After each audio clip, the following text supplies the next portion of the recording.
மோசே என்பவரை குறித்து நாம் தியானிப்பதற்கு இன்று அழைக்கப்படுகிறோம். மோசே பற்றி உங்களுக்கு எல்லாருக்கும் தெரியும், சொல்ல வேண்டியதே இல்லை. மோசேனுடைய பிறப்பிலிருந்து அவருடைய இறப்பு வரைக்கும் என்ன நடந்தது என்பது நம்ம எல்லாருக்கும் நன்றாக தெரியும். சரி, மோசே அவருடைய பெரிய ஊழியத்தை செய்தார் இல்லை? மோசே என்ன அவருடைய முக்கியமான பணி என்ன? மோசேனுடைய முக்கியமான பணி இஸ்ரவேல் மக்களை அவர்களுடைய அடிமைத்தன வீடாகிய எகிப்திலிருந்து அவர்களை அழைத்து அவர்களை வழிநடத்தி கொண்டு அவர்களை வாக்களிக்கப்பட்ட தேசமான கானான் தேசத்திலே கொண்டு விட்ட பணியை அவர் செய்தார். அந்த பணியை தான் அவர் செய்தார். அது விடுதலை வாழ்வுக்கான பணி. இந்த பணியை அவர் செய்வதற்கு தொடங்கும் போது அவருடைய வயது என்ன தெரியுமா? மோசே இஸ்ரவேல் ஜனங்களை வழிநடத்துவதற்கு தொடங்கிய போது அவருடைய வயது என்ன தெரியுமா? யாத்திராகமம் 7வது அதிகாரம் 7வது வசனம். அவர்கள் பார்வோனோடு பேசும்போது மோசேக்கு 80 வயதா இருந்தது. மோசே ஊழியத்துக்கு வரும்போது அவருக்கு வயசு எத்தனை? 80 வயது.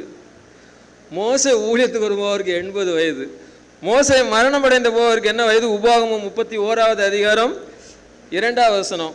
இன்று நான் 120 வயது உள்ளவன், இனி நான் போக்குவரத்துமா இருக்கக்கூடாது. பலகீனமான நிலைமையிலே 120 வயதிலே அவர் மரித்தார்ன்னு சொல்லி நாம் பார்க்கிறோம்.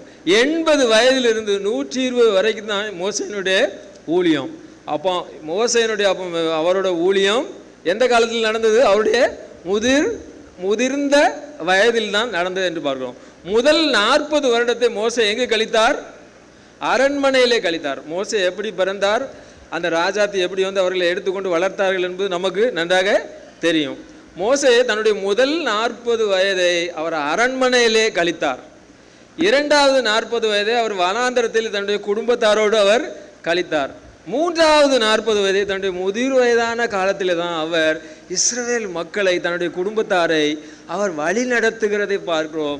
இந்த விடுதலை நோக்கி வழி நடத்துகிற இந்த ஊழியம் அவர் முதிர்வான காலத்தில் செஞ்சதுதான். நாம் கூட இன்னைக்கு ஒருவேளை நினைக்கலாம், நம்மில் முதியோர் எல்லாரையும் சொல்லலை, ஒருவேளை என்ன ஏன் முதியோர் என்று சொல்லுகிறீர்கள், நீங்கள் கவலைப்பட வேண்டாம், வயது முதிர்ந்தவர்களை சொல்லுகிறேன். நாம் கூட இன்றைக்கு ஒருவேளை வயதாக இருக்கலாம், பலகீனம் இருக்கலாம், சுகவீனம் இருக்கலாம்.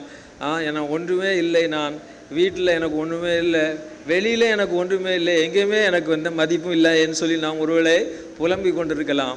ஆனால் கடவுள் சொல்லுகிறார், இந்த வயதில் தான் நான் உன் குடும்பத்தை வழிநடத்தக்கூடிய நிலைக்குள்ளாக நான் வழி நடத்துகிறேன். உன் குடும்பத்துக்கு விடுதலை வாழ்வுக்கு ஆலோசனை சொல்லுகிறவளாக குடும்பத்தை வழி நடத்துகிறவராக நான் வைக்கிறேன் என்று கடவுள் சொல்லுகிறவராக இருக்கிறார். அன்று மோசையை தெரிந்து கொண்ட கடவுள் இன்று உங்களையும் என்னையும் தெரிந்து கொள்ளுகிறவராக அவர் இருக்கிறார். அப்போ கடவுளோடு அதை செய்வதற்கு மோசே என்ன செய்தார் பார்த்தா, கடவுளோடு அவர் வைத்திருந்த உறவு இல்லை. மோசே பைபிளில் பார்த்தீங்கன்னா கடவுள் அநேகம் தரம் மோசையோட பேசுகிறதை பார்த்தா, நிறைய வசனங்களை பார்த்தா பின்னும் கர்த்தர் மோசையை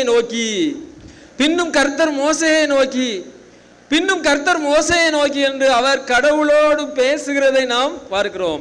கடவுள் மோசையோடு பேசுகிற தருணங்களை நாம் வேத புத்தகத்திலே வாசிக்கிறோம். காடுகளிலே, மலைகளிலே, கடலிலே, ஆறுகளிலே, வனாந்தரத்திலே, பாலைவனத்திலே மோசே கடவுளுடைய பிள்ளைகளை கானானை நோக்கி அவர் வழி நடத்துகிறதை பார்க்கிறோம். பல்வேறு சூழ்நிலைகள், மகிழ்ச்சியிலே, அழுகையிலே, கோபங்களிலே, விரக்தியிலே, கசப்பான அனுபவங்களிலே, எல்லா சூழ்நிலைகளிலும் மோசே கடவுளுடைய ஜனங்களை அவர் வழி நடத்தினார் என்று பார்க்கிறோம். எப்படி அது கிடைத்தது? கடவுளோடு அவர் வைத்திருந்த உறவு, மக்களோடு அவர் வைத்திருந்த உறவு.